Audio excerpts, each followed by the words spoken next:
Isso não é o máximo? É isso mesmo. Em Rondônia, uma professora levou o futebol para a sala de aula. Todos sabemos que o futebol é o esporte mais popular do Brasil. É parte da cultura nacional, que se encontra nos campinhos, nos estádios, na literatura, no cinema. No campus Cacoal do Instituto Federal de Rondônia, o futebol está na escola. Lilian é professora de educação física. É dela a ideia do projeto que levou o futebol para a sala de aula. Ao longo dos anos, eu fui entendendo o futebol não apenas como só o esporte em si, mas ele é muito mais do que isso. Ele é um conteúdo, um tema que perpassa as disciplinas, ele é transversal, então eu posso discutir muita coisa por meio do futebol. Racismo, direitos da mulher, paradesporto, origem do futebol no Brasil, política, evolução do futebol feminino foram os temas propostos por Lilian. Em plena pandemia, as aulas remotas foram a solução. Para ministrá-las, Lilian convidou 6 profissionais. Eu sou professora universitária, então eu dou aula para adultos, né? E voltar para a educação básica, para mim, foi maravilhoso. Eu agradeci a Lilian imensamente pelo convite nesse sentido, porque eu gosto muito de falar com a galera mais nova, então foi muito bacana. Para a primeira aula, ainda em 2020, o convidado foi o professor Michael.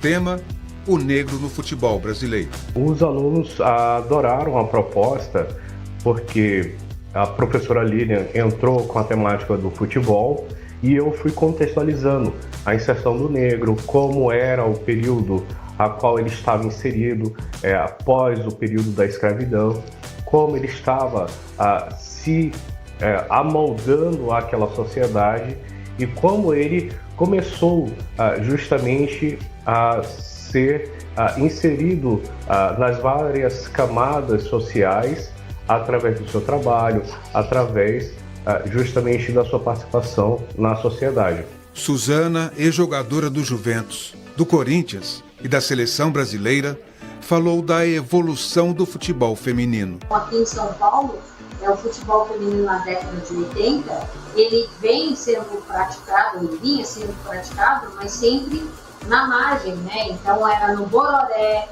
era sempre distante dos centros, né? E depois, com o passar do tempo, é que os clubes ou as equipes que eram formadas vinham mais da região central. Com Edson Júnior, aula sobre o futebol de cegos. Sabemos que nem todo o brasileiro, né, ou até mesmo as pessoas do mundo inteiro não têm esse conhecimento sobre a prática do futebol para cegos. E passamos um pouco da história do futebol de cegos e a regra, como é que essa modalidade é desenvolvida, é praticada, é jogada perante todas as pessoas com deficiência visual. A professora Fernanda Rage mostrou os caminhos da chegada do futebol no Brasil. E de forma alguma desmerecer a importância do Charles Miller ou do Oscar Cox ou de outras pessoas que foram importantes na estruturação do futebol aqui no Brasil no início, principalmente a formação de clubes, a formação de ligas. Mas mais do que a gente delimitar um mito fundador, é importante a gente entender que o futebol chega por diferentes caminhos aqui no Brasil, né? A gente tem relatos, por exemplo, dos colégios jesuítas, que também já praticavam esportes com bola, também no século XIX, trabalhadores ingleses, né, em portos e ferrovias. Então, menos a ideia de um cara que desenvolveu, né, levou o futebol para o Brasil inteiro, e mais essa ideia de diferentes caminhos que o futebol foi chegando aqui no Brasil, assim. A interação entre alunos e professores marcou a maioria das aulas. Onde os negros praticavam esporte? Onde os negros moravam nesse período? Como eles praticavam esse esporte, se era proibido? Como é que eles participavam dos grandes campeonatos? Teve uma hora que a gente falou das regras do futebol, né? Eu falei, vocês acham que as regras sempre foram iguais? E a gente foi tentando fazer um panorama das mudanças das regras. E aí eles participaram, mas né, agora tem o VAR, né? Depois na década de 70 começaram os cartões. Então eles foram bem participativos, foram super queridos, assim. Edson Júnior acredita a presença do pentacampeão olímpico Cássio a grande interação dos alunos.